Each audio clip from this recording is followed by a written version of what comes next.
Hello students, let us start solution of section A of specimen paper 2024। इसको solve करने से पहले marks देख लेते हैं किस तरह से डिस्ट्रीब्यूटेड हैं यहाँ पे। तो अगर हम लोग क्वेश्चन नंबर 1 की बात करें तो 1 मार्क्स के क्वेश्चन है इसमें और टोटल 15 पार्ट्स हैं और इन 15 पार्ट्स में आपके पास 10 MCQs हैं और 5 आपके पास शॉर्ट आंसर है। मीन्स टोटल आपके पास 15 मार्क्स हैं। इसी तरह से क्वेश्चन नंबर 2 to 6 की बात करें हम तो 2 मार्क्स का ईच क्वेश्चन है और टोटल आपके पास 5 क्वेश्चंस हैं। तो टोटल अगर हम यहां पे बात करें तो ये हो गया आपके पास 10 मार्क्स 2 मार्क्स वाले। क्वेश्चन नंबर 7 to 10 की अगर हम लोग बात करें तो 4 मार्क्स के क्वेश्चन हैं और टोटल 4 क्वेश्चंस हमारे पास यहां पे है। तो मींस 16 मार्क्स का हमारे पास 2 मार्क्स वाले क्वेश्चन का वेटेज है। और क्वेश्चन नंबर 11 to 14 की बात अगर हम लोग करें तो 6 मार्क्स के हमारे पास क्वेश्चन है और टोटल 4 क्वेश्चन है। और इस तरह से हमारे पास जो 6 मार्क्स वाले क्वेश्चंस का वेटेज है वो 24 मार्क्स है। सेम ये तो है आपके पास सेक्शन ए का। अब क्या है, सेक्शन बी और सेक्शन सी में भी आपके एमसीक्यूज है। अगर हम सेक्शन बी की बात करें तो सेक्शन बी में क्वेश्चन नंबर 15 1 मार्क्स के आपके पास 5 पार्ट्स है यहां पे और इन 5 पार्ट्स में 2 MCQs हैं और 3 शॉर्ट आंसर हैं। मींस इस बार कॉन्सेप्ट क्लियर होना बहुत जरूरी है। क्वेश्चन नंबर 16 की अगर हम बात करें तो 2 मार्क्स वाले आपके पास यहां पे एक ही क्वेश्चन है और टोटल जो मार्क्स हैं वो 2 मार्क्स के आ जाएंगे। और इसी तरह से क्वेश्चन नंबर 17 18 की अगर हम बात करें तो 4 मार्क्स वाले यहां पे आपके पास 2 क्वेश्चंस हैं। मींस टोटल आपके पास 8 मार्क्स। तो इस तरह से यहां पे आपके पास ये तो हो गया आपके पास 5 and 2 7 and 8 15। तो ये हो गया आपके पास टोटल 15 मार्क्स। सेम आपके पास सेक्शन सी है। यहां पे आपके पास सेक्शन ए में 65 मार्क्स आ गए और सेक्शन बी में आपके 15 मार्क्स और सेम आपका पैटर्न है सेक्शन सी का। सेक्शन सी में क्वेश्चन नंबर 19 में 1 मार्क्स के हैं। 1 मार्क्स में आपके पास टोटल 5 क्वेश्चंस हैं, 5 पार्ट्स हैं और 2 MCQs plus 3 short answer. Question number 20 2 marks का है, एक क्वेश्चन मिलेगा और ये है आपके पास 2 मार्क्स। सेम चल रहा है जैसे सेक्शन बी का डिस्ट्रीब्यूशन है वैसे यहां पे है। और क्वेश्चन नंबर 21 22 में आपके पास 4 मार्क्स के 2 क्वेश्चंस हैं, मींस 8 मार्क्स। तो टोटल यहां पे भी आपके पास 15 मार्क्स। तो अब आप ये देखिए कि आपके पास मार्क्स वेटेज किस तरह का है। अगर हम लोग सेक्शन ए की बात करें तो सेक्शन ए में आपके पास 1 मार्क्स वाले हैं 15 को पार्ट्स। तो मींस मार्क्स का तो आपके पास शॉर्ट आंसर और MCQs जो कि बिना कॉन्सेप्ट क्लियर किए बहुत मुश्किल है। तो कॉन्सेप्ट आपको क्लियर करने हैं। और 6 मार्क्स के क्वेश्चन है 4 मींस 24 मार्क्स के। तो यहां पे आपको प्रैक्टिस करनी है। क्वेश्चन के कॉन्सेप्ट आने चाहिए और प्रैक्टिस, ये दोनों चीजें कर लेंगे तो 2 मार्क्स और 4 मार्क्स अपने आप कवर हो जाता है। और इसी तरह से सेक्शन बी और सेक्शन सी में। तो चलिए अब सॉल्व करते हैं हम लोग स्पेसिमेन पेपर। तो क्वेश्चन नंबर फर्स्ट है, इसमें फर्स्ट पार्ट आपका मैट्रिक्स का है। तो मैट्रिक्स के क्वेश्चन में क्या कह रहा है कि P प्लस क्यू ट्रांसपोज हमारे पास गिवन है और P गिवन है, हमें Q फाइंड करना है। बहुत सिंपल। तो P plus Q transpose given है तो P प्लस क्यू फाइंड कर लिया। P हमारे पास गिवन है, P हमारे पास ये गिवन है तो P की वैल्यू हमने यहां पे सब्सटीट्यूट कर दी और Q हमने एज्यूम कर लिया, जो फाइंड करना था उसे हमने एज्यूम कर लिया कि this is ABCD and P plus Q हमें पता ही है, हम लोगों ने अभी उसका ट्रांसपोज किया था तो P प्लस क्यू आ गया। अब कॉरस्पॉन्डिंग एलिमेंट ऐड कर दीजिए। -1 plus A is equal to 7, 1 plus B is equal to 3, 3 plus C is equal to -8, 2 plus D is equal to 0। और सिंपल हमने जैसे ये A की वैल्यू आ गई, B की वैल्यू आ गई, C की वैल्यू आ गई और D की वैल्यू आ गई। तो Q हमारे पास आ गया 8 2 minus 11 minus 2, that is option C is the right option. तो देखिए लिखने का तरीका भी देख लीजिए, आप आंसर लिखिए फर्स्ट का फर्स्ट पार्ट और सी इज द आंसर, और हो सके तो आंसर भी मेंशन कर दीजिए। नेक्स्ट पार्ट, सेकेंड पार्ट है, if integral of sine inverse cos X is equal to G X minus x square by 2 then find G X. तो कुछ नहीं करना, लेफ्ट हैंड साइड लेनी है, देखिए integration sine inverse sine pi by 2 minus X, ये तो sine inverse से साइन कैंसिल आउट हो जाएगा, integral of pi by 2 minus X of DX, और इसका इंटीग्रल पाई बाय 2 का पाई बाय 2 एक्स और एक्स का एक्स स्क्वायर बाय 2, ये आ गया।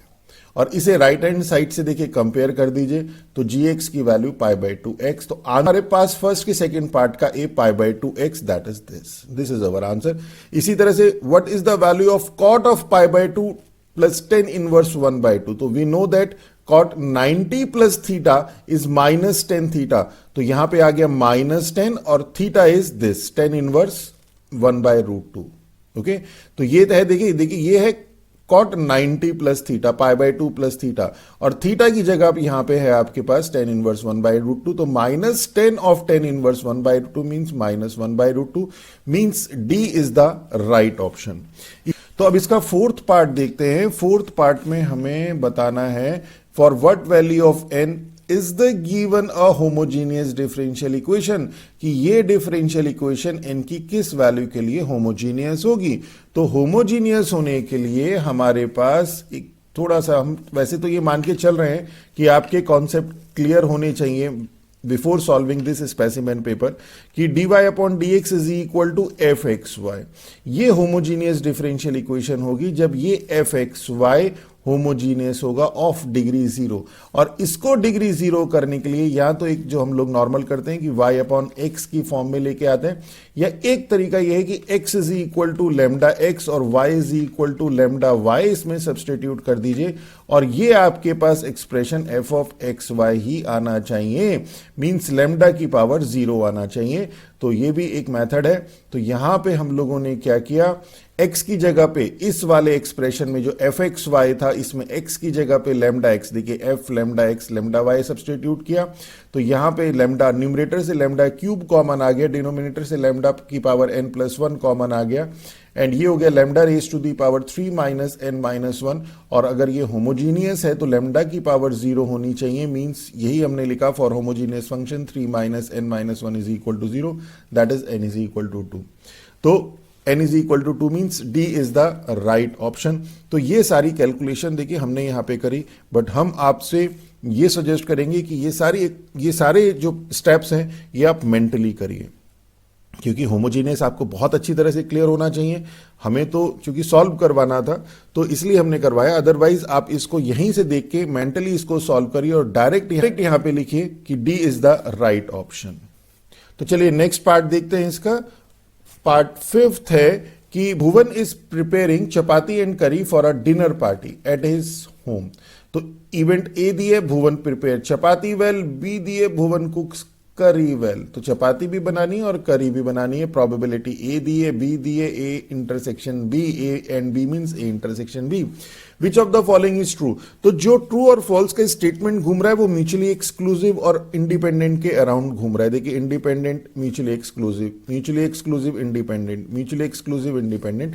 तो हम ये देख लेते हैं कि म्यूचुअली एक्सक्लूसिव और इंडिपेंडेंट का क्या स्टेटस यहां पे है, उसके बाद हम देख लेंगे कि स्टेटमेंट कौन सा वाला हमारे पास उसको वेरीफाई करेगा। तो म्यूचुअली एक्सक्लूसिव की हम बात करें, म्यूचुअली एक्सक्लूसिव में probability of A intersection B 0 होती है। यहां पे probability of A intersection B देखिए क्वेश्चन में दी है 0.20 मींस म्यूचुअली एक्सक्लूसिव। ए और बी म्यूचुअली एक्सक्लूसिव तो नहीं है, वही हमने लिखा A and B are not mutually exclusive.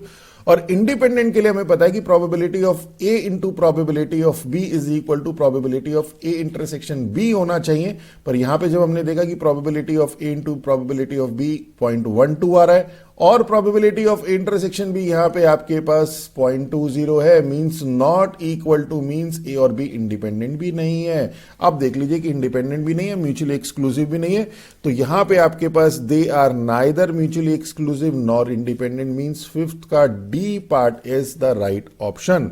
तो 6th पार्ट देखते हैं यहां पे। बहुत अच्छा क्वेश्चन है। इस मैट्रिक्स से यहां पे हमें कई बार कंफ्यूजन हो जाता है, और इंटरेस्टिंगली इसलिए भी अच्छा है कि जो जो गलतियां आप पॉसिबली कर सकते हैं वो सारे यहां पे ऑप्शन गिवन है, सारे ही ऑप्शन गिवन है।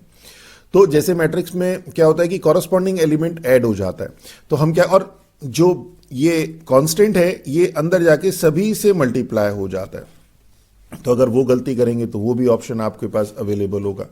अब मान लीजिए आपको एक प्रॉपर्टी तो समझ में आ गई कि भाई A2 जब अंदर जाएगा तो किसी एक रो या किसी एक कॉलम में ऐड होगा, आपने कर दिया, आपने सपोज इसमें कर दिया या सपोज आपने इसमें कर दिया, और फिर कॉरस्पॉन्डिंग एलिमेंट ऐड कर देंगे तो भी ऑप्शन मिल जाएगा। यहां पे कॉरस्पॉन्डिंग एलिमेंट ऐड नहीं होते, नंबर एक। नंबर दो, ये कांस्टेंट जब अंदर जाएगा तो किसी एक रो या किसी एक कॉलम में ही मल्टीप्लाई होगा।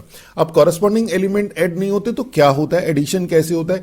एडिशन के लिए हमारे पास प्रॉपर्टी थी कि अगर कोई एक रो या कोई एक कॉलम, चलिए यहां देख लेते हैं, कोई एक रो या कोई एक column sum of two element की तरह है, सम ऑफ टू डिटर्मिनेंट की फॉर्म में लिख सकते हैं। और कैसे कि ये जो आपके पास एलिमेंट है जो सम ऑफ टू एलिमेंट की फॉर्म में है, ये एलिमेंट यहां पे अलग अलग स्प्लिट हो जाते हैं।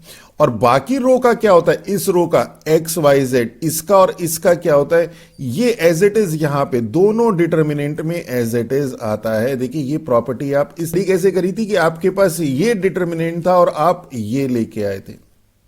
ओके, तो इसलिए हमें ये याद नहीं रहता, अब आपको ये याद रखना है। अब इसको कैसे करना है, कैसे ध्यान रखना है कि सिर्फ आपको ये देखना है कि दो जो रो या दो जो कॉलम है वो आइडेंटिकल होने चाहिए। जैसे देखिए यहां पे एक्स वाई जेड, यहां पे एक्स वाई जेड, इसी तरह से यहां पे देखिए 2a 2b 2c और यहां पे 2a 2b 2c।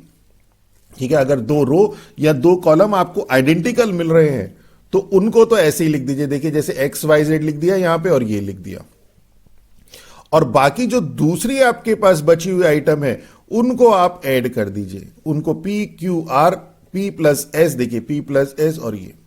ओके, तो हमने क्या करा, दो रो को हमें आइडेंटिकल या दो कॉलम को हमें आइडेंटिकल बनाना है। तो यहां पे देखिए यहां पे एक्स वाई जेड है, यहां एक्स वाई जेड है, तो ये तो आइडेंटिकल है ही। ये पी क्यू आर है, ये एस टी यू है, इसे तो आइडेंटिकल बना ही नहीं सकते। ये ए बी सी है, ये 2a 2b 2c है, इसको बना सकते हैं। इस 2 की मल्टीप्लाई हमने यहां कर दी, 2a 2b 2c हो गया। तो अब हमारे पास ये वाली और ये दोनों आइडेंटिकल हो गई। कौन कौन सी, फिर से देख लीजिए, 2xyz और 2a 2b 2c आइडेंटिकल हो गई। तो अब देखिए ये वाले ऑप्शन हमें कहां पे मिल रहे हैं कि जिसमें xyz हो और 2a 2b 2c हो, वो ये है। देखिए xyz और 2a 2b 2c। और देखिए सेकंड में भी देख ले तो ये pqr और stu है, means p plus s, q plus t और u प्लस r। देखिए ये वाला, तो means option B is the right option. तो बहुत अच्छा क्वेश्चन है। नेक्स्ट देखते हैं। अब 7th पार्ट है, ग्राफ का क्वेश्चन है, और ग्राफ के क्वेश्चन बहुत अच्छे होते हैं, कॉन्सेप्ट क्लियर है तो ये चुटकियों में हो जाते हैं। यहां पे कहता है कि विच of the following statement is not correct, तो नॉट करेक्ट बताना है हमें कि कौन सा करेक्ट नहीं है। तो कह रहा है कि limit x tends to x0 plus is fx is not equal to limit x tends to x0 minus. तो x0 ये एक पॉइंट है, और यहां पे अगर हम बात करें तो ये fx अप्रोच देखिए इस तरह से आ रहा है, ये यहां पे अप्रोच कर रहा है। और जब राइट से आ रहा है, राइट से आ रहा है तो fx कहां पे जा रहा है, ये fx आ रहा है यहां पे, ये हॉलो है। ओके, तो ये दोनों तो इक्वल नहीं है, ये पॉइंट और ये पॉइंट तो सेम नहीं है। मींस जैसे जैसे ये इधर से राइट लेफ्ट से जा रहा है और राइट से जा रहा है, एक पॉइंट पे तो नहीं मिल रहे हैं, तो limit is not equal, means this is a true statement. Okay, इसी तरह से fx is not defined at x is equal to x0। तो देखिए साफ दिख रहा है यहां पे x इज इक्वल टू, ये x is equal to x0 पे ये हॉलो सर्कल है, तो वैल्यू नहीं दे रहा है। fx गिवन नहीं है हमें at x is equal to x0, means ये ट्रू स्टेटमेंट है। और इसी तरह से fx is not continuous at x is equal to x0। तो देखिए जब हम लोग लेफ्ट से अप्रोच कर रहे हैं तो ये फंक्शन माइनस इंफिनिटी को जा रहा है, और जब हम राइट से अप्रोच कर रहे हैं तो ये x0 को जैसे जैसे अप्रोच करेगा तो ये जो है आपके पास पॉजिटिव इंफिनिटी को जा रहा है। तो इनके तो लिमिट ही इक्वल नहीं आ रही है, तो कंटिन्यूअस कहां से होगा। और उसके बाद x0 पे वैल्यू भी डिफाइंड नहीं है। ओके, तो it means function is not continuous, means true है। अब क्या कहता है, फोर्थ पार्ट क्या कहता है कि fx is continuous at F x is continuous at x is equal to x not. तो अगर हम कंटिन्यूटी की बात करें, तो अगर हम X is equal to x naught पे बात करें, तो यहां पे फंक्शन डिफाइंड नहीं है। देखिए अप्रोचेस टू इंफिनिटी, वैल्यू नहीं given at x is equal to x naught पे। लेफ्ट और राइट लिमिट दोनों नेगेटिव इंफिनिटी को अप्रोच कर रही है, मींस लिमिट तो एग्जिस्ट कर रही है, पर that is not equal to F x not.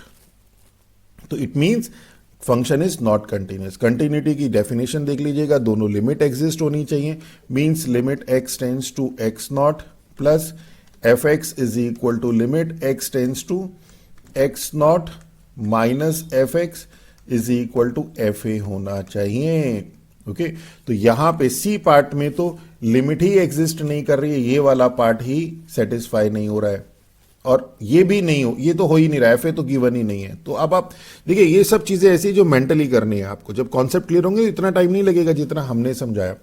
तो D is the false statement, तो वही हमें फॉल्स स्टेटमेंट ही सेलेक्ट करना था। तो मींस यहां पे हमारे पास आ गया D is the right option.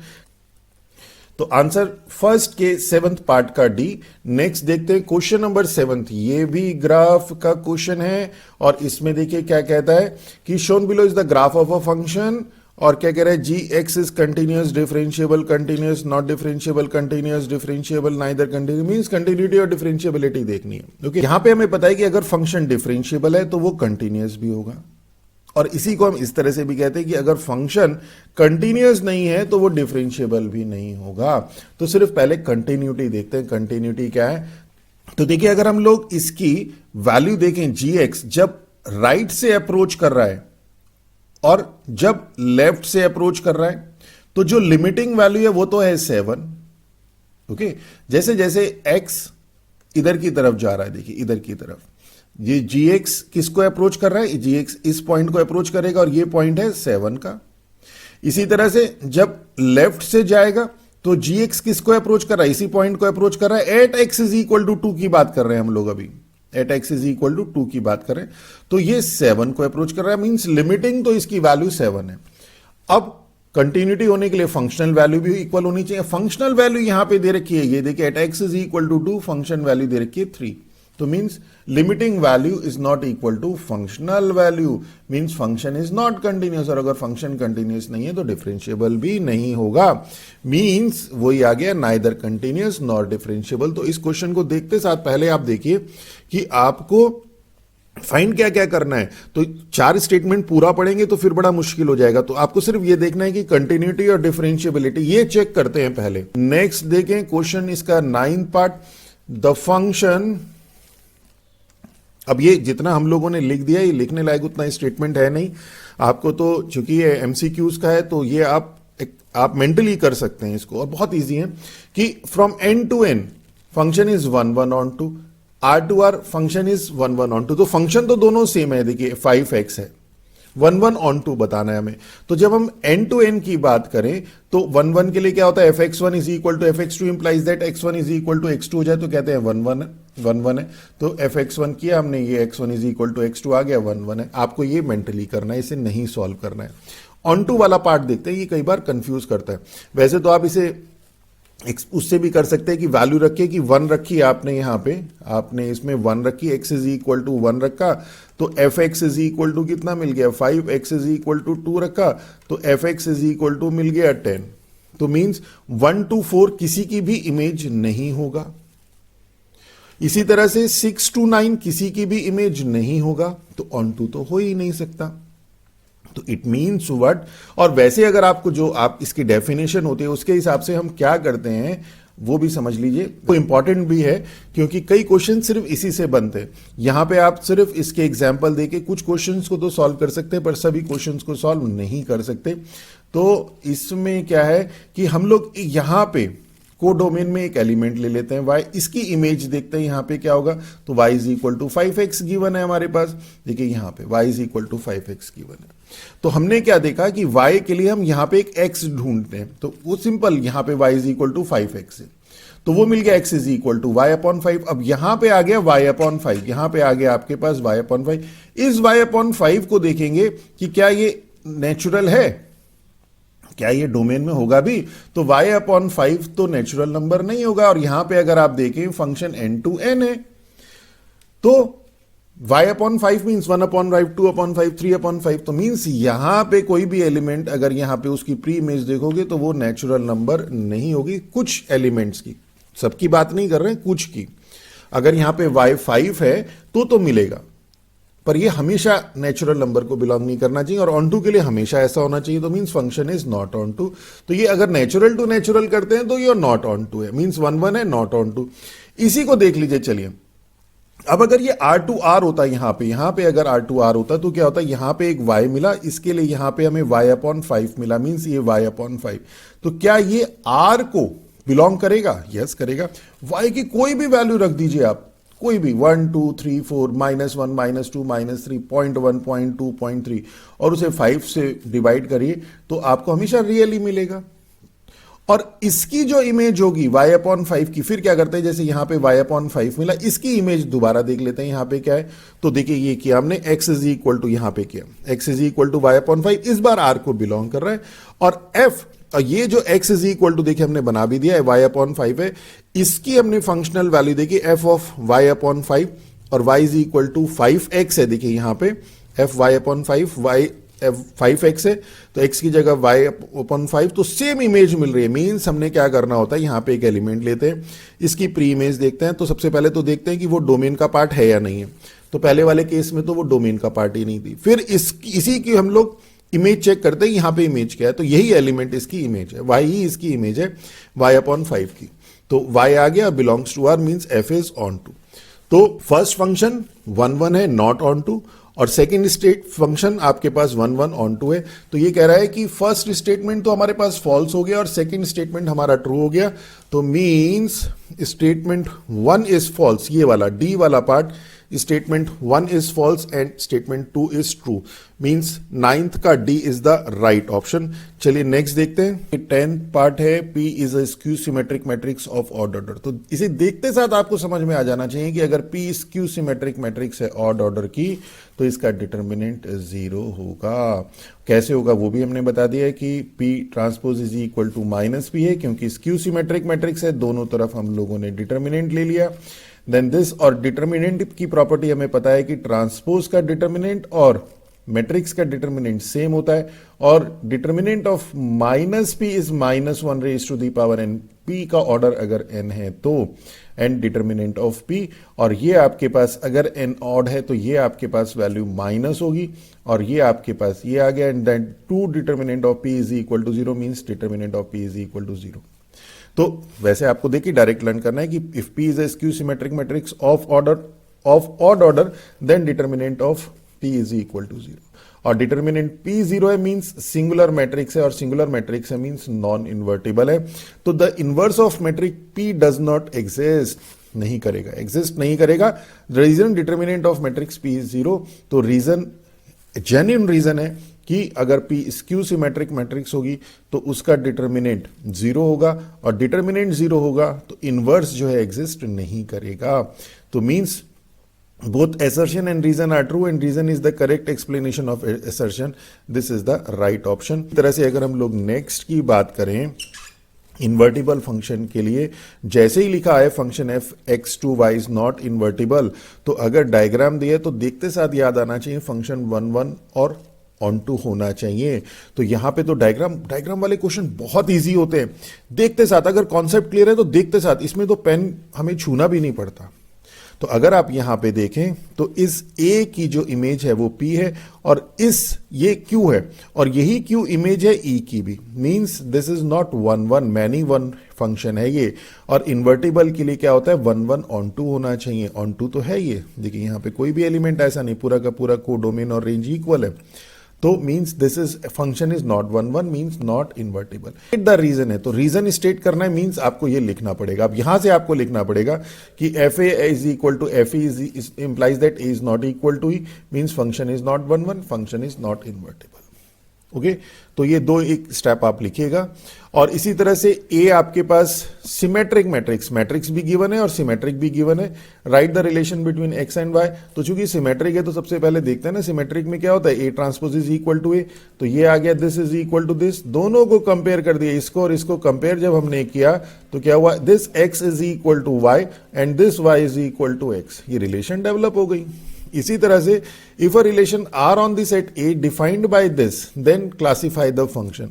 अब इस क्वेश्चन में क्लासिफाई द रिलेशन होना चाहिए था, फंक्शन नहीं होना चाहिए था। रिलेशन हमारी रिफ्लेक्सिव, सिमेट्रिक और ट्रांजिटिव होती है, फंक्शन तो 1 1 ऑन 2 इस तरह से चलते हैं, तो थोड़ा सा कंफ्यूजन कहीं पे है ये। तो बेसिकली चूंकि ये रिलेशन आर गिवन है तो अब इतना देखिए हम लोगों को कॉमन सेंस अपना अप्लाई करना पड़ेगा। हम ये एक्सपेक्ट करेंगे हम इसमें फंक्शन वाला लगा दें और उसके बाद ये क्लेम करेंगे क्वेश्चन गलत है, तो I think this is not the positive way. तो पॉजिटिव वे यही है, क्वेश्चन को अगर आपके कॉन्सेप्ट क्लियर है तो क्वेश्चन को सही तरह से समझिए। तो यहाँ पे क्या है 1 2 और 2 1 ये रिलेशन दी है, तो यहाँ देखिए 1 2 आर को बिलोंग कर रहा है तो 2 1 भी आर को बिलोंग कर रहा है। For all 1 2 belongs to means relation is symmetric. Symmetric की प्रॉपर्टी यही होती है कि A B belongs to R implies B A belongs to R. Okay तो ना तो ये रिफ्लेक्सिव है ना ये ट्रांजिटिव है, ये सिमेट्रिक है। चलिए नेक्स्ट देखते हैं, 14 पार्ट है इसका। Company has estimated the probability of success for 3 product introduced in the market. तो सक्सेस की प्रोबेबिलिटी 3 प्रोडक्ट की, देखिए ये आपको प्रोबेबिलिटी ऑफ ये नहीं लिखना है, शॉर्ट में ये नहीं लिखना है, आपको सीधा यहां से स्टार्ट करना है। ओके हमें तो लिखना पड़ा क्योंकि आपको समझाना है। तो ए के जो है इंट्रोड्यूस होने की probability of success for the 3 product, तो ए के सक्सेस होने की 1/3 बी का, 2/5 सी का, 2/3 एज्यूमिंग इंडिपेंडेंस, इवेंट इंडिपेंडेंट है means probability of A intersection B intersection C is probability of A into B into probability of C. तो क्या कहता है कि find the probability that at least 1 product is successful. तो at least 1 product का मतलब है कि 1 प्रोडक्ट भी हो सकता है और 2 भी हो सकता है और 3 भी हो सकता है, तो तीनों की निकालिए अलग अलग और ऐड कर दीजिए। या फिर हम क्या करते हैं कि एटलीस्ट 1 सक्सेस का मतलब है 1 माइनस प्रोबेबिलिटी ऑफ नो सक्सेस। अगर वो कहता है एटलीस्ट 3 सक्सेस तो 3 ही है और तीनों की सक्सेस मींस फिर हम लोग ये वाला नो वाला केस नहीं लगाते।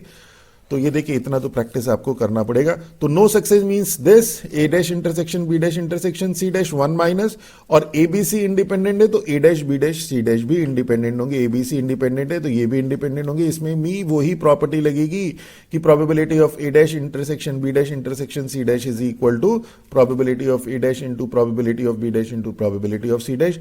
ए हमारे पास 1/3 है, ए डैश 2/3 होगा, बी हमारे पास 2/5 है, बी डैश 3/5 होगा, और सी हमारे पास 2/3 है, सी डैश 1/3 होगा। This is 13/15। अभी जो क्वेश्चन नंबर 15 है ये देखिए, Toblerone a chocolate is known for distinct shape and taste. The quality assurance team of brand undertake quality test in 2 step. 2 step में क्वालिटी टेस्ट हो रहा है। पहला स्टेप क्या है कि 30 out of every 990 chocolate bar are randomly picked.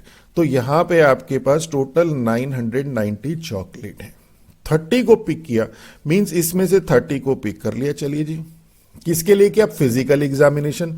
Physical examination हमने मान लिया इवेंट ए है। देखिए आपको इसी तरह से करना है जब 1 मार्क्स का है, इतना टाइम नहीं मिलेगा कि हम ये सब करेंगे जो हमने यहां पे जो हमने बनाया, इस तरह से नहीं करेंगे। अगर 2 मार्क्स का आ रहा है फिर आप करिए। Where the shape of the bar is examined, तो फिजिकल एग्जामिनेशन में तो शेप एग्जामिन कर रहा है। फिर for every 30 chocolate bar whose shape is examined means आपके पास कौन सा वाला पार्ट है, आपके पास जिनका शेप एग्जामिन हो चुका है, इसमें से इन 30 बार में से 1 chocolate bar is randomly picked for chemical examination. यहां से 1 चॉकलेट ली गई, तो मींस ये अगर आपके पास बी है तो बी में से 1 ली, और कितनी नहीं ली, 29 नहीं ली। फिजिकल एग्जामिनेशन हो चुका है, केमिकल एग्जामिनेशन इन 29 का नहीं हुआ। Where the composition and taste of the chocolate is examined, तो केमिकल एग्जामिनेशन में सिर्फ कंपोजिशन देखते हैं कि कैसे कैसे बनाया और टेस्ट क्या है। If 1 chocolate bar is randomly picked, अब 1 चॉकलेट बार ली आउट ऑफ 990।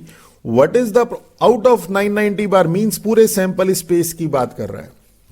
ओके तो कंफ्यूज होने की जरूरत नहीं है, पूरे सैंपल स्पेस की बात कर रहा है। एक चॉकलेट लिए out of 990, means sample space तो आपके पास 990 है। तो n of s, n of a upon n of s होता है, n ऑफ s तो 990 हो गया। What is the probability that it is not chemically examined provided it was physically examined. अब इसमें से वो देखिए जो केमिकल एग्जामिन्ड नहीं है, फिजिकल एग्जामिन्ड है।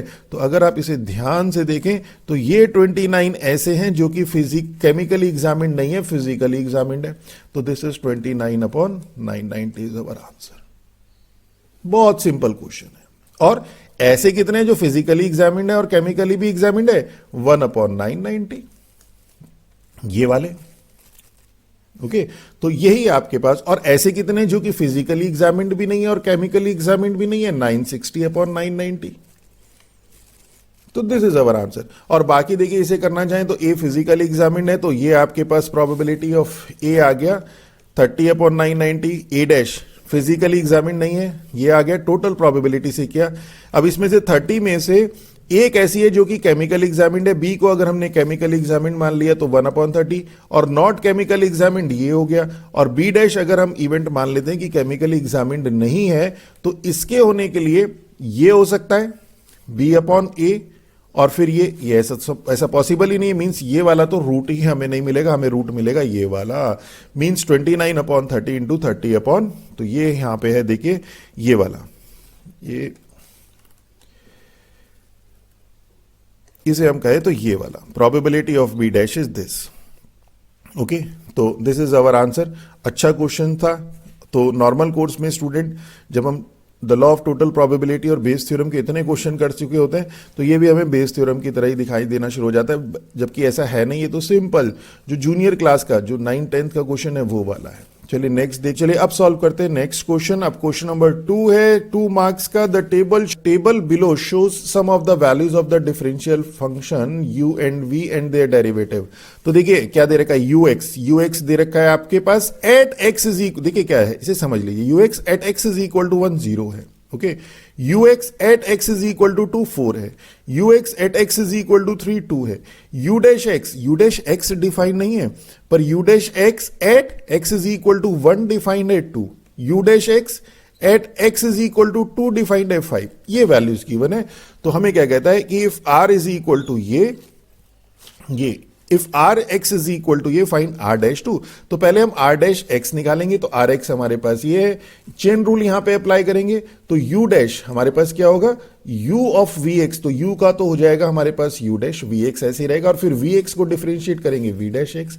अब आर डैश 2 निकालना है, इसमें एक्स की जगह 2 रख दीजिए, तो यहां पे भी एक्स की जगह 2 आ जाएगा ये, और यहां पे भी x की जगह 2। अब इन दोनों की वैल्यू v2 और v'2 की वैल्यू हमने टेबल से देखी, तो v2 कितना है देखिए, vx है at x is equal to 2, कितना है ये है 3, तो यहां पे रख दिया हमने देखिए 3। इसी तरह से v'2 देखिए, v'(x) at x is equal to 2 कितना है देखिए 2।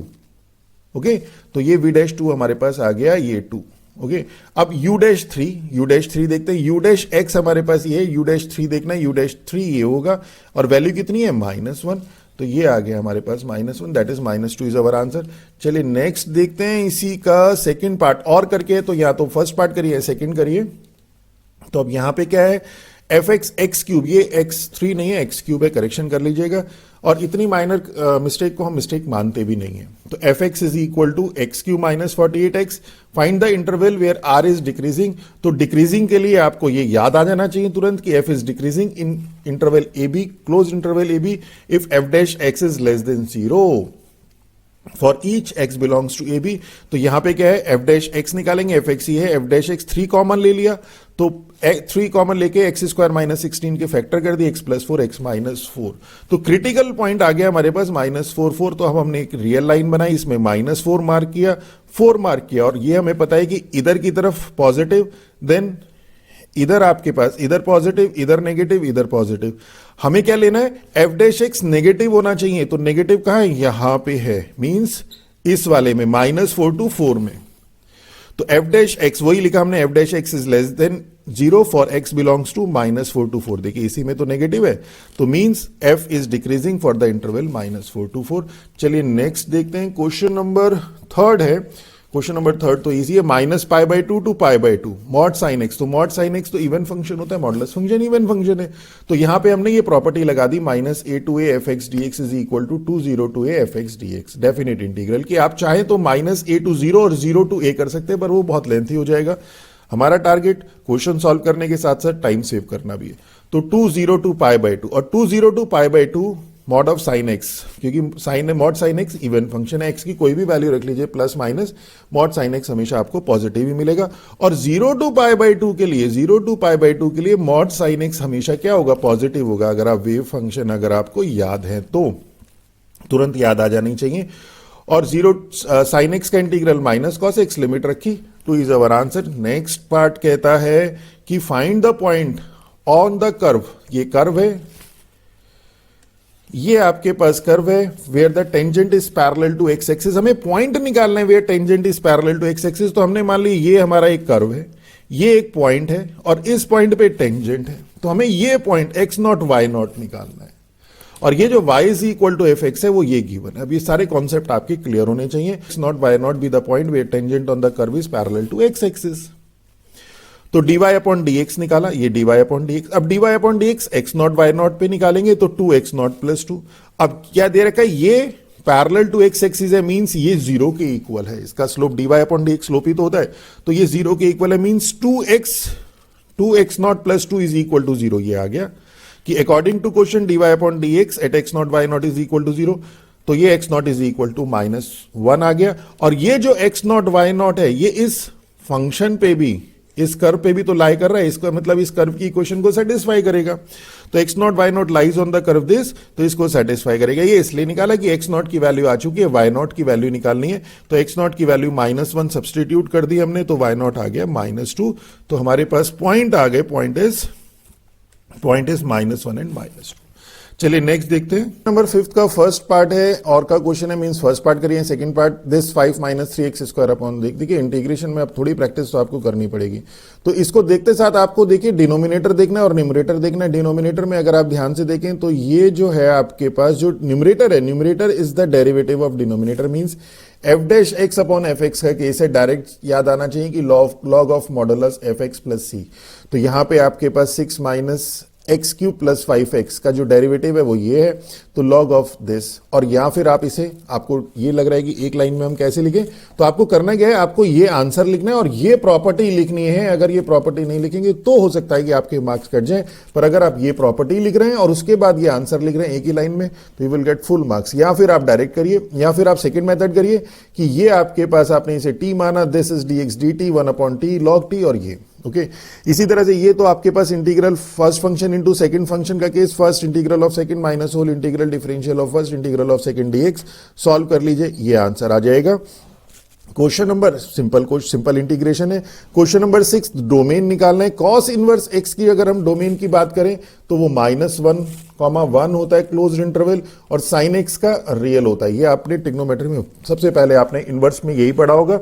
और अगर हम लोग किसी भी फंक्शन के सम की बात करें तो उनका जो डोमेन होता है वो इन दोनों का इंटरसेक्शन पार्ट होता है। तो -1 अगर ये आपके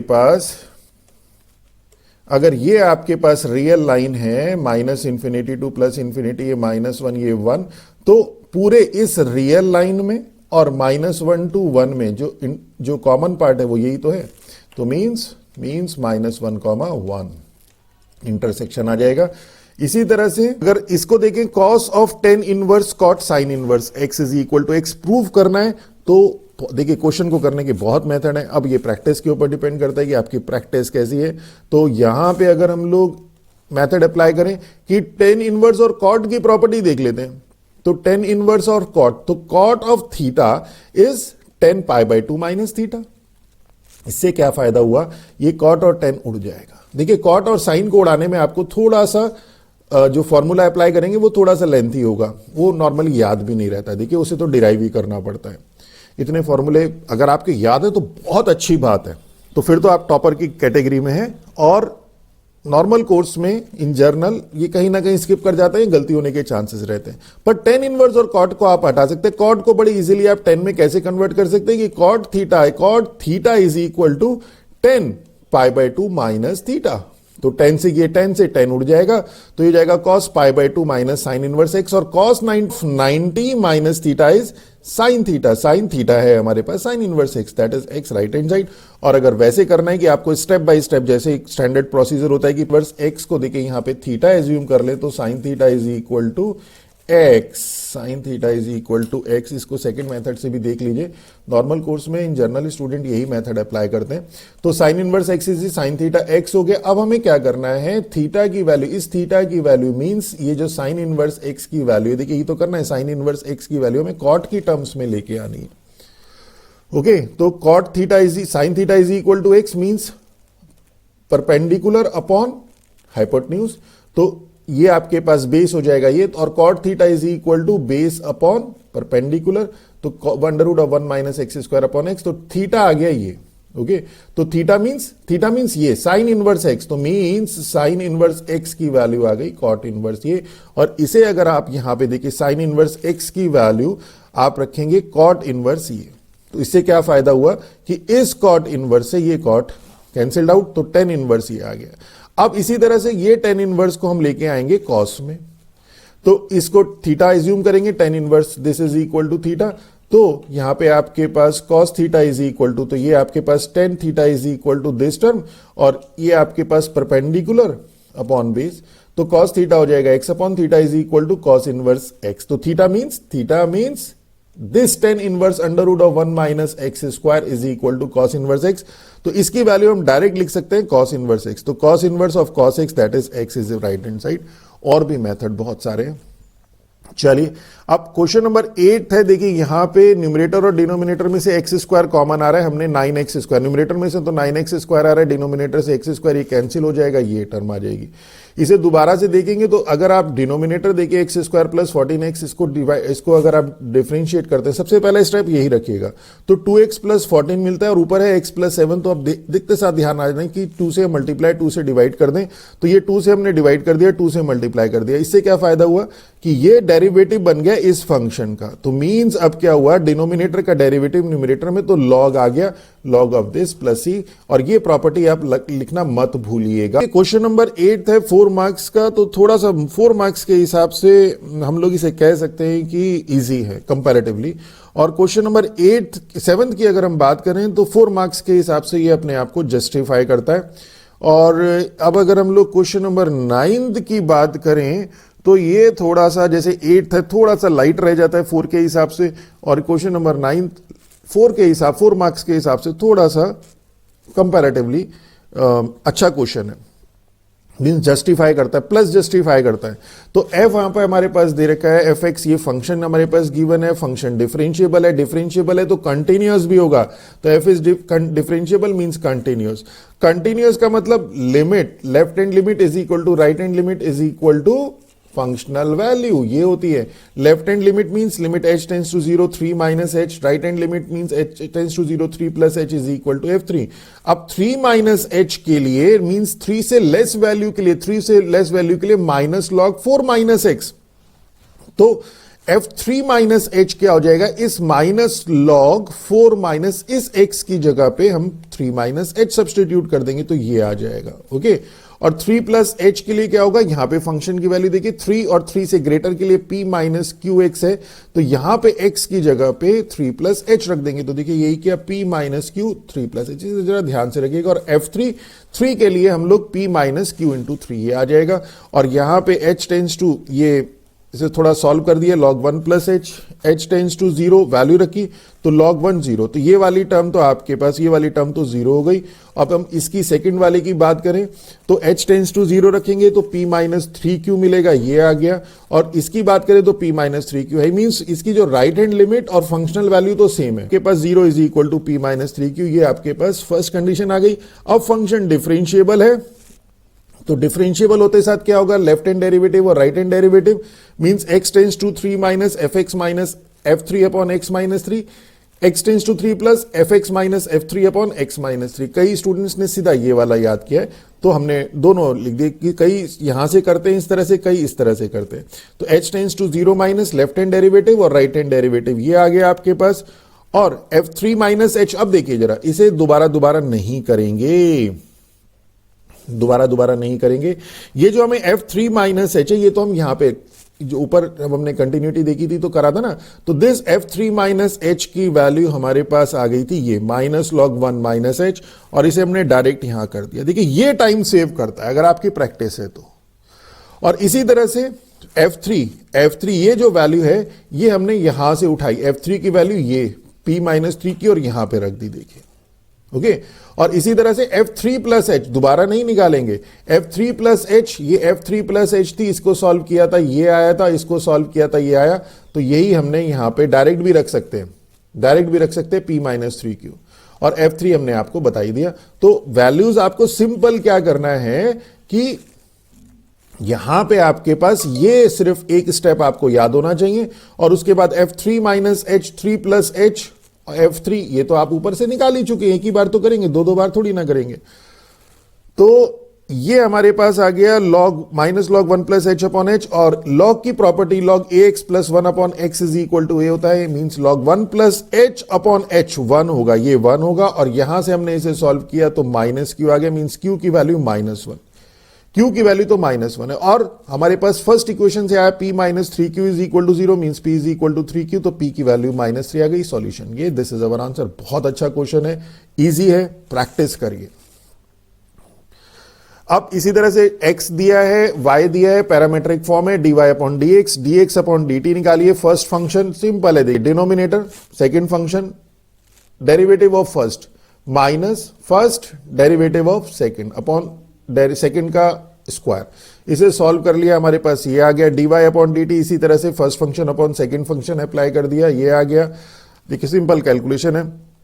और पैरामेट्रिक फॉर्म की जो प्रॉपर्टी है dy upon dx is dy upon dt upon dx upon dt, तो dy, अब देखिए यहां पे ध्यान रखिएगा, dy अपॉन dt, और अपॉन करने की जगह मल्टीप्लाई करके उसका रेसिप्रोकल कर दीजिए, और ये आ गया आपके पास dy अपॉन dx। वैल्यू सीधा उस फॉर्म में नहीं आई जिस फॉर्म में उसने पूछी है, x upon y, minus x upon y हमें प्रूव करना है, तो ज्यादा दिमाग मत लगाइए, x अपॉन वाई निकालिए, ये आ जाएगा। अब देखिए x अपॉन वाई ये है, और dy अपॉन dx ये है, सिर्फ नेगेटिव का फर्क है, means dy upon dx is minus x upon y, और d2y अपॉन dx स्क्वायर निकालना है, इसे एक बार और डिफरेंशिएट कर दीजिए, माइनस का साइन ये, second function differential of first x1 minus x y का dy upon dx upon y square, और dy अपॉन dx की वैल्यू सब्सटीट्यूट कर दी, सॉल्व कर दिया, ये हमारे पास जो प्रूफ करना था हमें वो आ गया।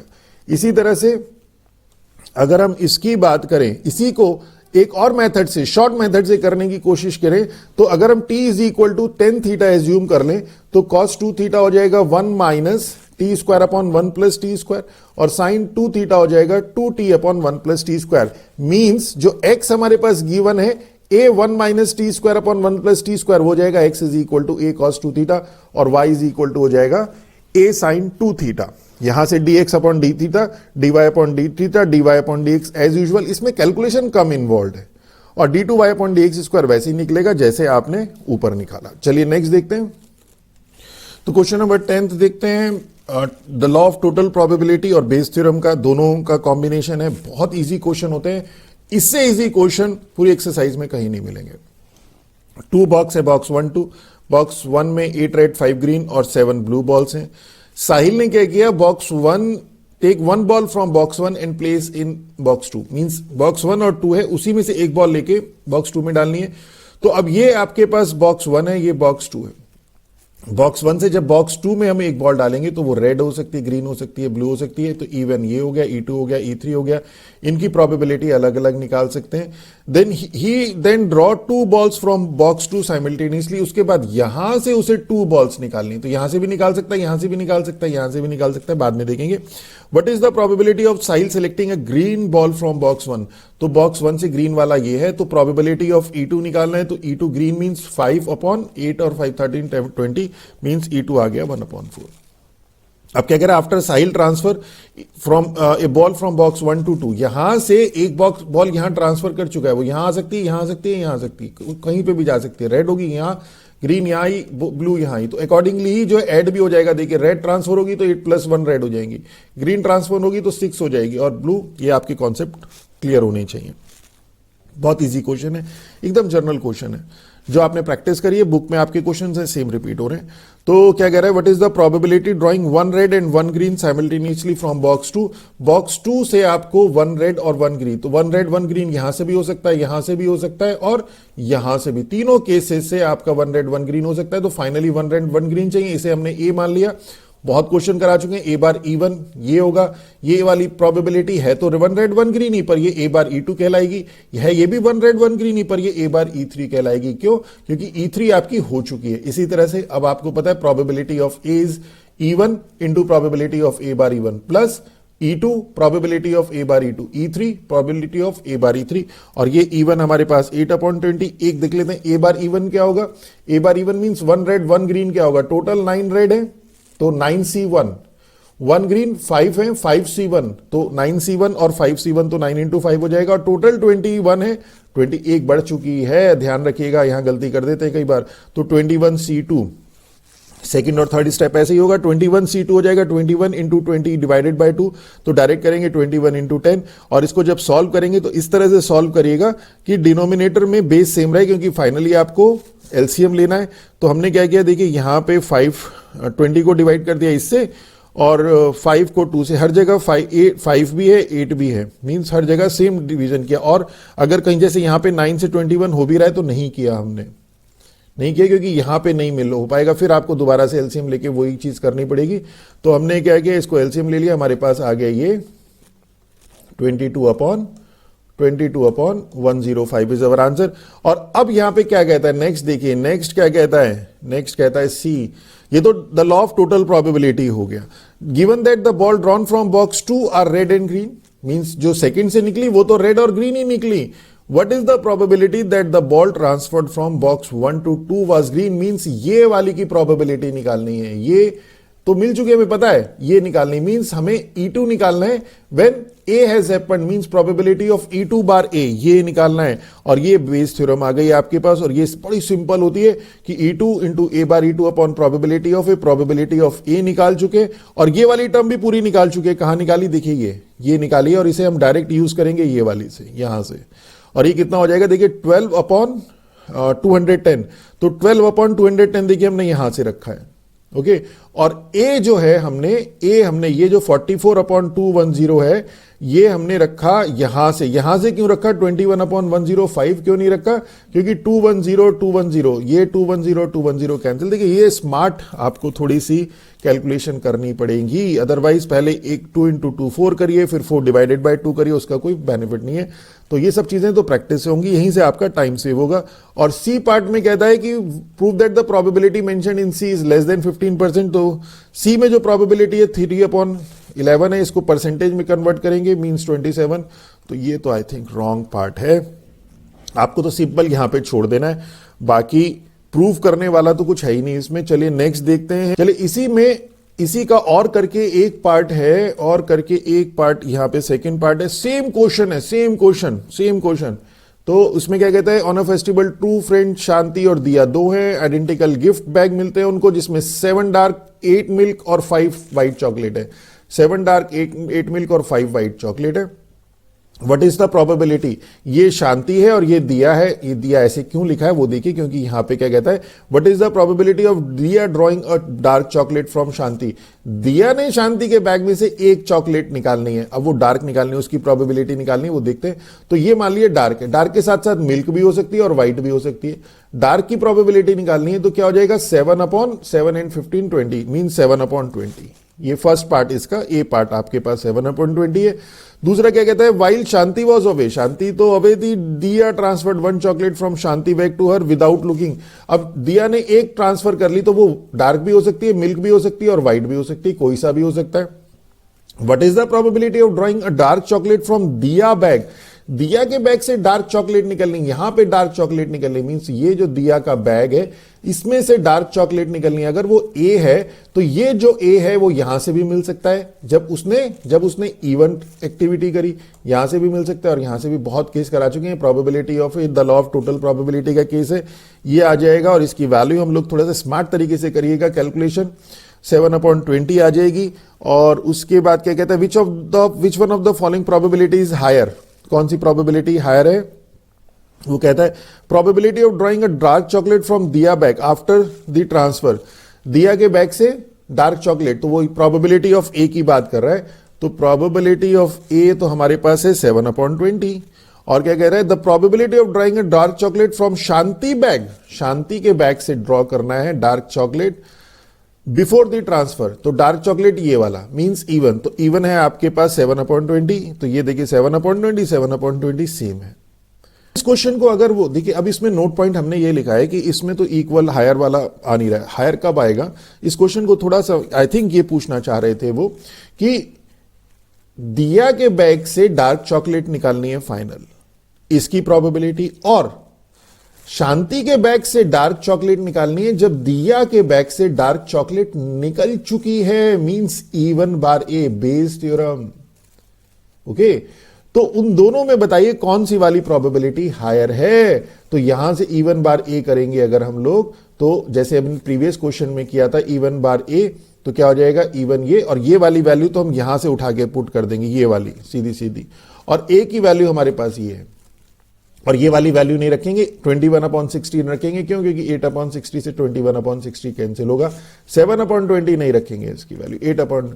अब यहां पे probability of even bar a is greater than probability of a, कैसे करेंगे वो भी देखिए, 8/20 इवन है और ये 7/20 है, इसे 21 से मल्टीप्लाई कर दीजिए न्यूमरेटर डिनोमिनेटर में, इसे 20 से कर दीजिए, दोनों का बेस सेम, चेक कर लीजिएगा, तो ये देखिए हमने किया हुआ अभी यहाँ पे, तो ये तो क्वेश्चन आई थिंक वो ये पूछना चाह रहे थे, चलिए कोई बात नहीं, नेक्स्ट देखते हैं।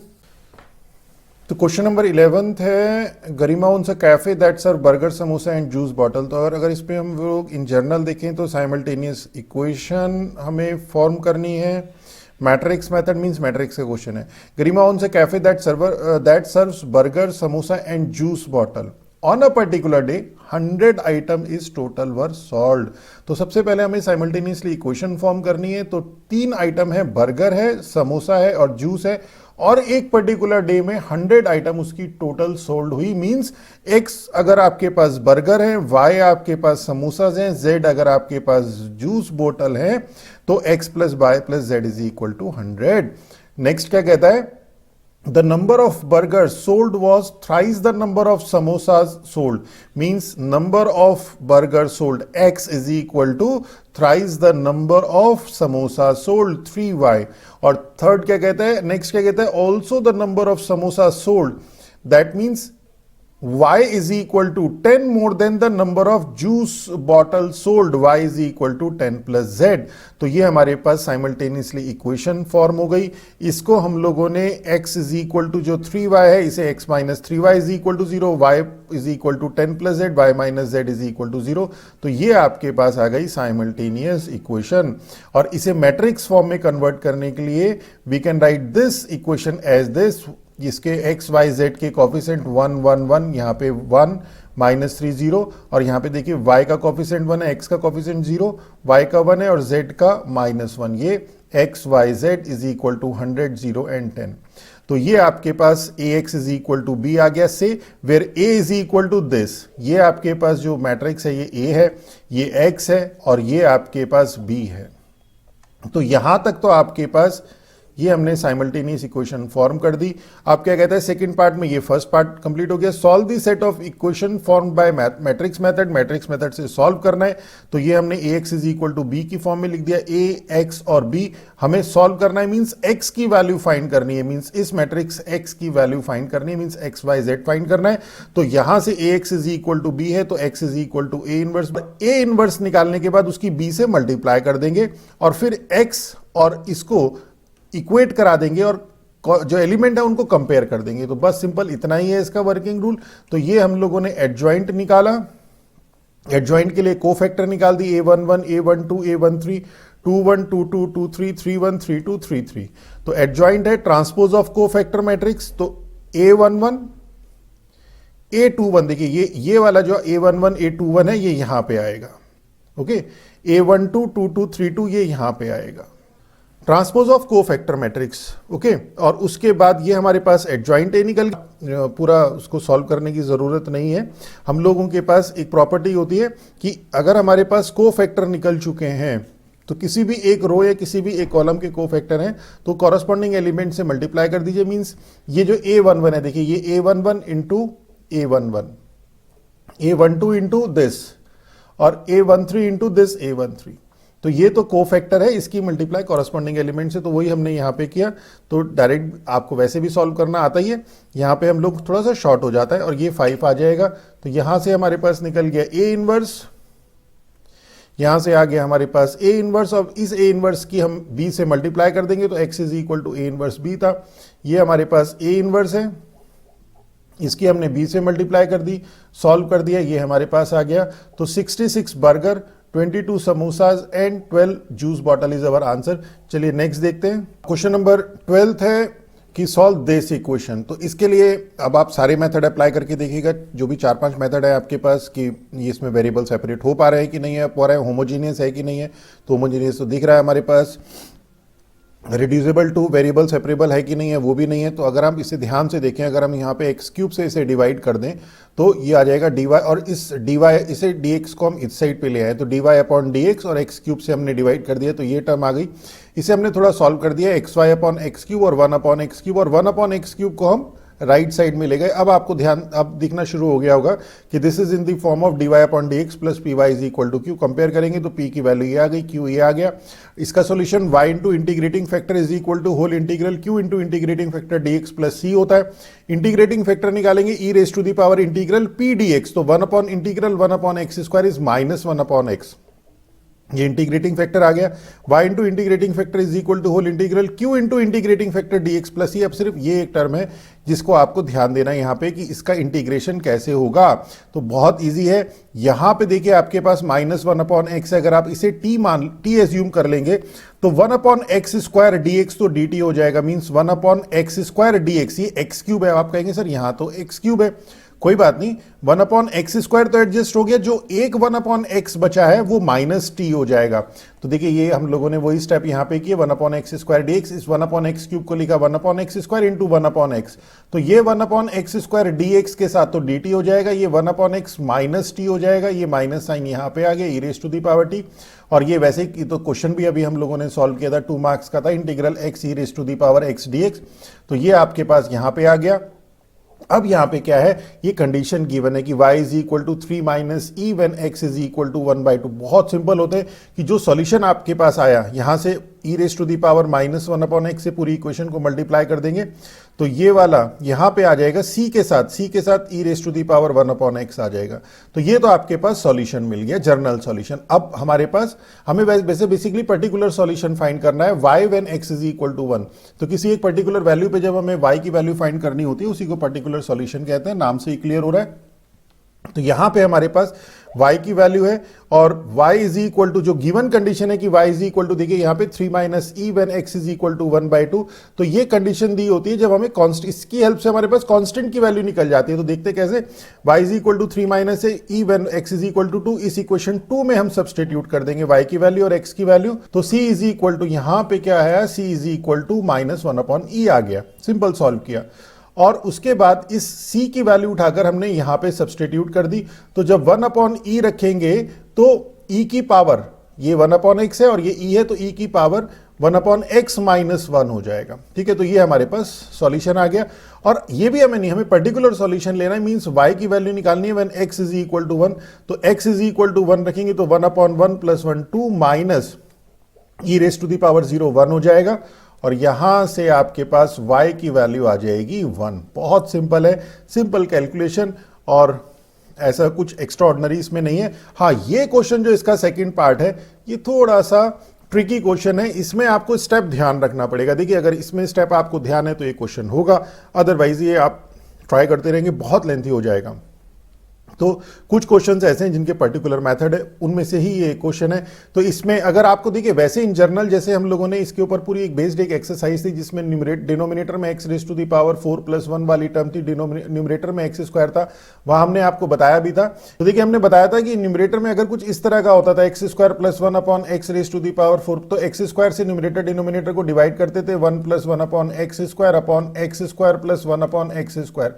इस तरह के बहुत सारे क्वेश्चन, पूरी एक्सरसाइज इसके ऊपर बेस्ड थी। और यहां से हम लोगों को x प्लस 1/x या x माइनस 1/x को हम t एज्यूम कर लेते थे।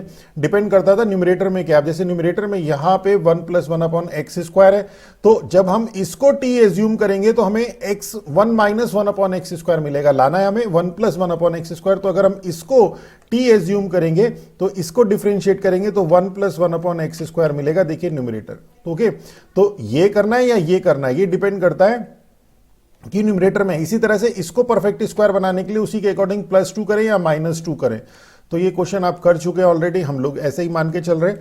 तो ये स्पेसिमेन पेपर है, ये मतलब हम ये मान के चल रहे हैं कि ये सारी चीजें आपको आती है, सिर्फ आपको आंसर मैच कराने हैं।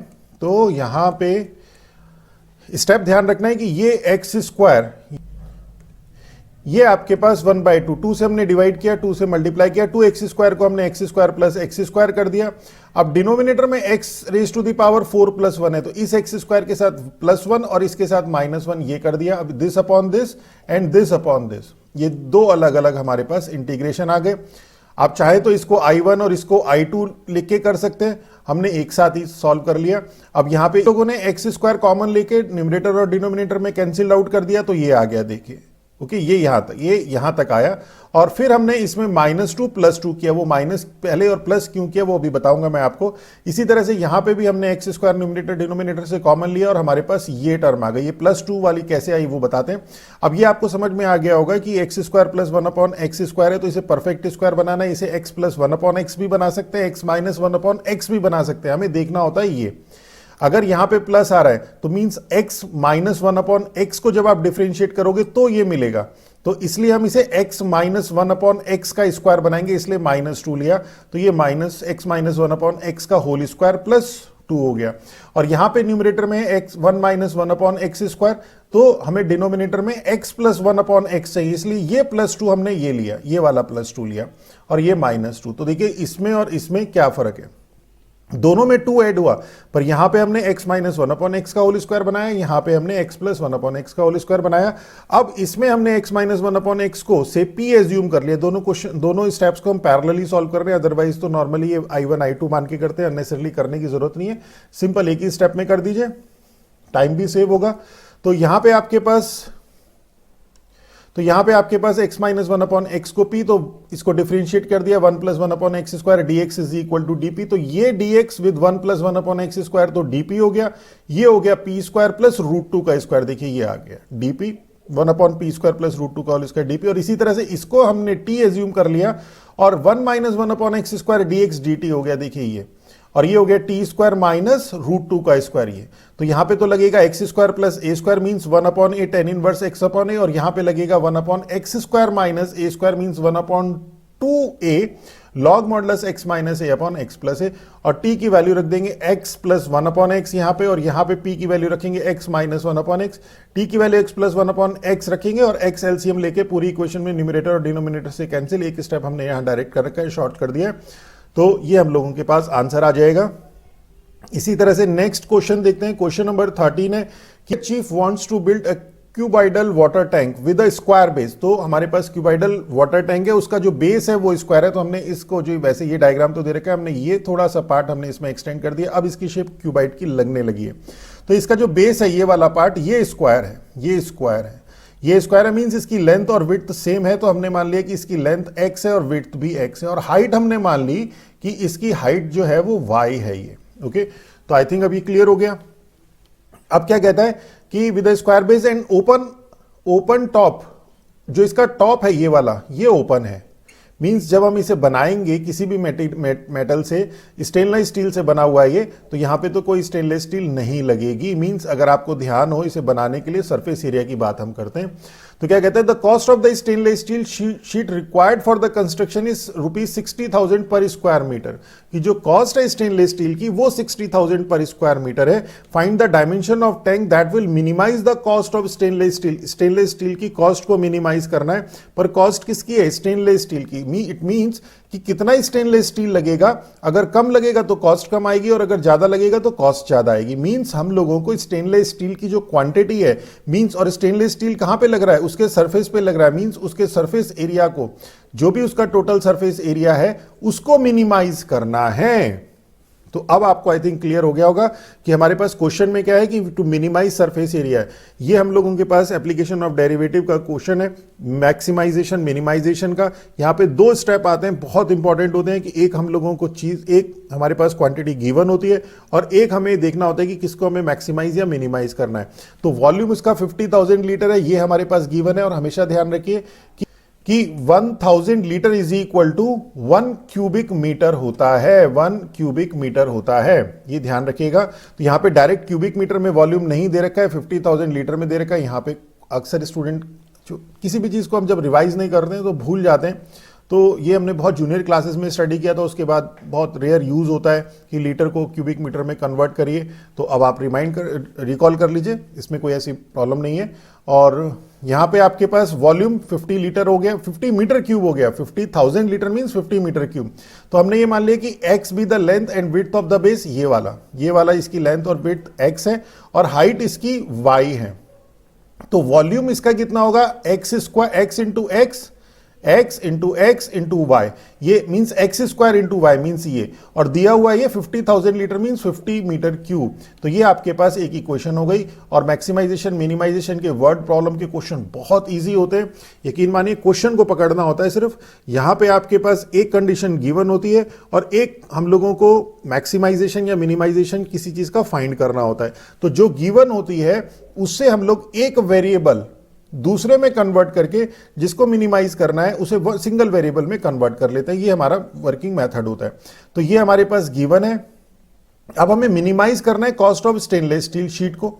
तो इसको मिनिमाइज करने का मतलब स्टेनलेस स्टील की जो क्वांटिटी है, इसकी जो क्वांटिटी है मींस जो सरफेस एरिया उसको मिनिमाइज करना है, means to minimise the total surface area. तो सरफेस एरिया को मिनिमाइज कर देंगे, कॉस्ट अपने आप मिनिमाइज हो जाएगी। तो से एस है। अब सरफेस एरिया होगा कितना, टॉप तो इसका जो है ओपन है, मींस यहां तो लगा नहीं, तो बेस का एरिया है एक्स स्क्वायर। बाकी जो 4 सरफेस है, कौन सी, एक सरफेस ये फ्रंट वाली और एक इसी के बैक में, एक इसी के बैक में कौन सी, ये वाली 2, एक साइड में ये वाली 3 और एक इसके बैक में ये वाली 4। तो इन सब की जो एरिया है वो x इंटू वाई है, मीन्स 4xy। तो ऐसे हो गया आपके पास ये।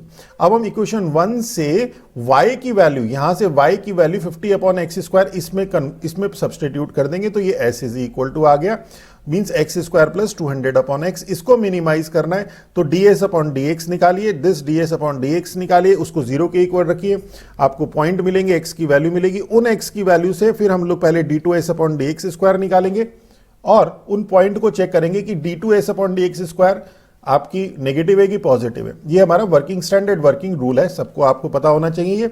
तो ds/dx निकाला हमने, ds/ds को 0 के बराबर रखा, तो x³ इज इक्वल टू 100। अब यहां पे क्या है, 100 cube is x³ is equal to 100 आ रहा है। इन जनरल जब हम क्वेश्चन करते हैं तो ये 1000 होता है, x की वैल्यू 10 आ जाती है। अब यहां से हम कंफ्यूज कर जाते हैं कि ऐसा तो नहीं कहीं हमारा क्वेश्चन गलत है।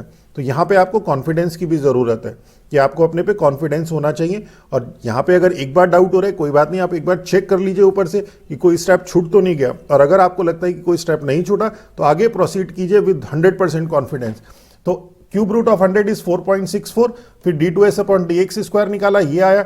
x की वैल्यू क्यूब रूट ऑफ 100 रखेंगे तो ये पॉजिटिव ही मिलेगी, greater than 0। Greater than 0 means कि d2s/dx² at x is equal to cube root of 100 is greater than 0, means इस x की वैल्यू के लिए s आपका मिनिमम है। जब ग्रेटर देन 0 होता है तो मिनिमम होता है। तो मींस हमें ये पता चल गया कि सरफेस एरिया मिनिमम है कब, जब x की वैल्यू ये है। तो जब x की वैल्यू ये है तो y की वैल्यू क्या होगी, वो हमने इक्वेशन नंबर 1 से y is equal to 50/x², ये हो गई। मींस x की इस वैल्यू के लिए और y की इस वैल्यू के लिए s मिनिमम है। s ये हमें समझ में आ गया, s मिनिमम है मींस कॉस्ट भी मिनिमम होगी। और मिनिमम कॉस्ट मिनिमम है, x इज इक्वल टू इस वैल्यू के लिए और y इज इक्वल टू, तो पहला तो हमें यही फाइंड करना था। दूसरा में मिनिमम कॉस्ट निकालनी थी। मिनिमम कॉस्ट कितनी होगी कि 1 स्क्वायर मीटर पे 60,000 रुपीज लग रहा है। तो हमारे पास टोटल सरफेस एरिया है कितना, टोटल सरफेस एरिया है x² प्लस 4xy। और x की वैल्यू 4.64 के लिए और y की वैल्यू 2.32 के लिए ये मिनिमम है। तो मिनिमम सरफेस एरिया क्या होगा, ये जो x² है इसमें x की वैल्यू ये रखेंगे, y की ये रखेंगे, तो टोटल सरफेस एरिया आ जाएगा minimum surface area in square metre. और 1 मीटर का खर्चा 60,000 है। तो टोटल खर्चा हमारे पास यहाँ पे, टोटल कॉस्ट हमारे पास यहाँ पे आ जाएगी बहुत सिंपली हमने एक्स स्क्वायर प्लस 4xy में x की वैल्यू रख दी, ये आ गया। तो ये मिनिमम सरफेस एरिया आ गया। स्क्वायर मीटर में एक स्क्वायर मीटर का आपके पास कॉस्ट 60,000 है, तो इतने स्क्वायर मीटर की कॉस्ट कितनी होगी, मल्टीप्लाई बाय 60,000, सॉल्व कर लिया तो 38,75,400 इज अवर आंसर। चलिए नेक्स्ट देखते हैं। 13 का सेकंड पार्ट भी इसी का है। आपके पास paper weight manufacturer is designing a paper weight in the form of cylinder. तो सिलेंडर की फॉर्म में उसने एक पेपर वेट डिजाइन किया है, inscribed in inscribed in sphere, एक स्फेयर के अंदर उसको इंस्क्राइब्ड किया। इस एक स्फेयर है, उसके अंदर उसने एक सिलेंडर इंस्क्राइब कर दिया। He wants to keep the volume of the cylinder to be maximum. जो सिलेंडर का जो ये वॉल्यूम है इसको वो मैक्सिमम करना चाहता है। मींस यहां पे हमारे पास क्वेश्चन में है maximize the volume of cylinder. तो वॉल्यूम ऑफ सिलेंडर होगा pi r square h, v is equal to pi r square h, this to be maximize. तो मैंने जैसे बताया था आपको प्रीवियस में भी कि आपके पास एक गिवन कंडीशन होगी और एक आपको वो देखना होगा कि इसको मैक्सिमाइज या मिनिमाइज करना है। तो इसको तो हमें मैक्सिमाइज या मिनिमाइज करना है। जो कंडीशन गिवन होती है उसकी हेल्प से यहां पे जो दो वेरिएबल हैं उसमें से एक वेरिएबल हम हटा देते हैं। क्या है, अब देखिए, to maximise the radius of the sphere. Radius दिया है स्फीयर का, देखिए ये रेडियस दिया है स्फीयर का। तो अगर आप इस radius of sphere find the maximum volume of the cylinder, तो हमें मैक्सिमम वॉल्यूम निकालना है। तो पहले तो हमें ये देखना पड़ेगा कि वॉल्यूम मैक्सिमम किस पॉइंट पे है, एक्स, आर और एच की किस वैल्यू के लिए ये सिलेंडर मैक्सिमम है, और फिर आर और एच की वो वैल्यू हम वॉल्यूम में सब्सटीट्यूट कर देंगे तो मैक्सिमम वॉल्यूम आ जाएगा। तो मेथड वही है, डीवी ये वी है हमारे पास, डीवी अपॉन डी आर या डी एच, जिसमें भी कन्वर्ट होगा वो निकालेंगे। डी टू वी करेंगे, सेकंड डेरिवेटिव निकालेंगे, डी फर्स्ट डेरिवेटिव को जीरो के इक्वल रखेंगे, वहां से हमारे पास पॉइंट्स आएंगे, उन पॉइंट्स को हम चेक करेंगे d two v upon d r square या डी एच स्क्वायर, जो भी हमें कंडीशन मिलेगी उसमें। और अगर आपके पास ग्रेटर देन जीरो होगा तो मिनिमम, और अगर लेस देन जीरो होगा तो मैक्सिमम। तो वही हमारे पास यहां तक तो हम बता चुके थे। अब ये आपके पास 3.3 दे रखा है, तो अगर हम इस वाले ट्राइंगल में पाइथागोरस अप्लाई करें तो 3.3 का whole square is equal to r square plus h square, वो ये आ गया। और यहां पे r square is equal, r square आ रहा है तो आर स्क्वायर की value 27 minus h square upon 4 ये रख दी। देखिए तो ये पूरा का पूरा वी एच में आ गया। इसे थोड़ा सॉल्व कर लिए। तो अब आपके पास ये v जो है जिसको आपको मैक्सिमाइज करना है, ये सिंगल वेरिएबल h की फॉर्म में आ गया। dv अपॉन डी निकाल दिया, dv अपॉन डी को जीरो के इक्वल रख दिया, h स्क्वायर 36 आ गया, h 6 आ गया, नेगेटिव हो नहीं सकता क्योंकि हाइट है। d2v अपॉन डी स्क्वायर निकाला और d2v अपॉन डी स्क्वायर ये आ गया दिस। और यहां पे हमने h की वैल्यू जो हमारे पास 6 आई थी उस पे देखा, d2v upon d square at x is equal to 6, तो नेगेटिव मिलेगा। देखिए h इज इक्वल टू 6 रखेंगे तो माइनस 36 पाई अपॉन 4 नेगेटिव मिलेगा। मींस जो v है वो v आपके पास मैक्सिमम है। d2v अपॉन डी स्क्वायर अगर लेस देन जीरो है एट अ पॉइंट, तो means v is maximum when h is equal to 6। अब h इज इक्वल टू 6 आ गया। r देख लेंगे। r के लिए हमारे पास जो इक्वेशन नंबर फर्स्ट है, r square is equal to 27 minus h square by 4 थी, उसमें रख देंगे तो आर की वैल्यू हमारे पास यहां पे आ गई, आर स्क्वायर आ गया 18, आर स्क्वायर 18। तो आर इज इक्वल टू हमारे पास 3√2। अब maximum volume pi r square h होता है, तो पाई और आर स्क्वायर हमारे पास हो गया 3 इंटू 3 9 इंटू 2 18, और एच हमारे पास 6, that is 108 pi centimetre cube is our answer. अब इसी तरह से लास्ट क्वेश्चन है सेक्शन ए का, और calculate P and Q random variable means probability distribution का क्वेश्चन है। सबसे इजी, मैंने आपको बताया था सबसे इजी चैप्टर आपके अगर उसमें कोई है तो वो है प्रोबेबिलिटी और प्रोबेबिलिटी डिस्ट्रीब्यूशन। देखिए अभी हम लोगों ने बेस थ्योरम के ऊपर क्वेश्चन किया था, हालांकि वो एक ही क्वेश्चन में 2 पार्ट थे, बहुत इजी थे एकदम। और इसी तरह प्रोबेबिलिटी डिस्ट्रीब्यूशन का क्वेश्चन है, हालांकि थोड़ा सा इन्होंने क्वेश्चन में ट्विस्ट डालने की कोशिश करी है, बट अब आई थिंक आप सीनियर क्लासेस में कुछ बेसिक कॉन्सेप्ट तो आपको ऐसे ही पता चल जाते हैं। A group of class 11 student designed a game for class 12 student to be played at farewell programme. तो फेयरवेल प्रोग्राम था, क्लास 12 के स्टूडेंट का गेम, क्लास 11 के स्टूडेंट ने एक गेम डिजाइन किया और उसे प्लान किया। क्या किया उन्होंने, they kept 2 set of card on a stage, each set contain 4 card, number 1 2 3 4। Means यहां पे आपके पास 1 2 3 4 और यहां पे आपके पास 1 2 3 4, 2 आपने कार्ड रख दिए 2 जगह पे। अब क्या कहता है, each set contain 4 card, each student of class 12 had to draw 1 card each set simultaneously. अब क्या करना है, क्लास 12th के स्टूडेंट को यहां से भी एक कार्ड निकालना है और यहां से भी एक कार्ड निकालना है। द स्कोर और इनको फाइनली स्कोर कैसे मिलेगा कि जो यहां से उठाया हुआ कार्ड है और जो यहां से उठाया हुआ कार्ड है उनका जो डिफरेंस होगा वो उनका स्कोर होगा। The score of student received was defined as the difference between the number shown on the card. कि अगर फर्स्ट वाले सेट से उन्होंने 1 उठाया और सेकंड वाले से 2 उठाया तो उनका डिफरेंस 1 है तो स्कोर हो गया 1। फर्स्ट वाले से 4 उठाया, सेकंड वाले से 3 उठाया तो डिफरेंस है 1, तो जो है उनका स्कोर हो गया 1। ओके, इसमें 4 - 3 या 3 - 4 का मतलब नहीं है, सिंपल आपके पास डिफरेंस है। तो 3 पहले से 3 और दूसरे से 4 उठाया तो डिफरेंस 1 है, पहले से 4 दूसरे से 3 उठाया डिफरेंस 1 है। डिफरेंस की बात कर रहे हैं। The possible outcome of the score is given. अब पॉसिबल आउटकम क्या है, ये देखिए 1 से उठाया 1 तो 1 1 का डिफरेंस 0, 2 और 1 का डिफरेंस 1, 2 और 2 का डिफरेंस 0, 2 और 3 का डिफरेंस p, मींस p की वैल्यू क्या होगी, 1 होगी। बड़ा सिंपल है कि दोनों का जो डिफरेंस है वो यहां पे कितना आ जाएगा, 1 आ जाएगा। इधर देख लेते हैं, चलिए देखिए फर्स्ट पार्ट में calculate the value of p and q, यही है। तो क्या हो गया, देखिए यहां पे p आ रहा है, p क्या है, फर्स्ट का और इस सेकंड का डिफरेंस, तो 1 और 2 का डिफरेंस 1 ही मींस ये। और इधर से देख लीजिए 2 और 3 का डिफरेंस जो है, 2 और 3 का डिफरेंस ये भी 1 होना चाहिए। p यहां पे भी है, यहां से भी चले चेक कर लीजिए कि 3 और 4 का जो डिफरेंस है ये भी 1 होना चाहिए, मींस p तो आपके पास 1 है। तो p तो आ गया आपके पास 1, तो यहां पे आ गया आपके पास 1, तो ये आ गया p इज इक्वल टू 1। इसी तरह से q देखिए यहां पे q है, तो q है 4 - 2 मींस 2, और कहां पे q है, q यहां पे भी है, देखिए इसे चेक कर ले चलिए, 3 और 1 का डिफरेंस 2, तो q आपके पास p1 और q2 ये आ गया। क्या कहता है, Reshma plays the games 1, let the random variable s। अब यहां पे मैंने बताया था कि जो रैंडम वेरिएबल है वो आप उसे लिखिए कि उसको किस तरह से डिफाइन किया, रूल क्या है। तो रूल क्या है, एस रिप्रेजेंट रेशमा स्कोर, तो एस जो है यहां पे वो रेशमा का स्कोर है। अब रेशमा के स्कोर क्या क्या हो सकता है, रेशमा के पास 1 हो सकता है, 0 हो सकता है। रेशमा का स्कोर देखिए दोनों में पहले से उठाया 1 और दूसरे से भी 1 आ जाए, स्कोर हो गया 0। और मैक्सिमम स्कोर क्या होगा कि पहले से आपके पास 1 आ जाए और दूसरे से 4 आ जाए, तो डिफरेंस हो गया 3, मींस 0 से लेके 3 तक जो है उसका स्कोर हो सकता है। तो ये चीज हमें ध्यान रखनी है कि एस रेशमा का जो स्कोर है, अब रेशमा के पास जो वेरिएबल में क्या क्या वैल्यू आ सकती है, 0 आ सकती है, 1 आ सकती है, 2 आ सकती है और 3 आ सकती है। और probability of s, probability s is equal to 0 आने की कब होगी, अब यहां से निकाल दीजिए। देखिए 0 कब आएगा, जब डिफरेंस 0 होगा। डिफरेंस 0 कब होगा, जब 1 1 होगा, जब 2 2 होगा, जब 3 3 होगा और जब 4 4 होगा, तभी तो डिफरेंस 0 होगा, मींस 4 आपके पास आउटकम होंगे और टोटल आउटकम 16 है, तो 4/16 is probability when s is equal to 0।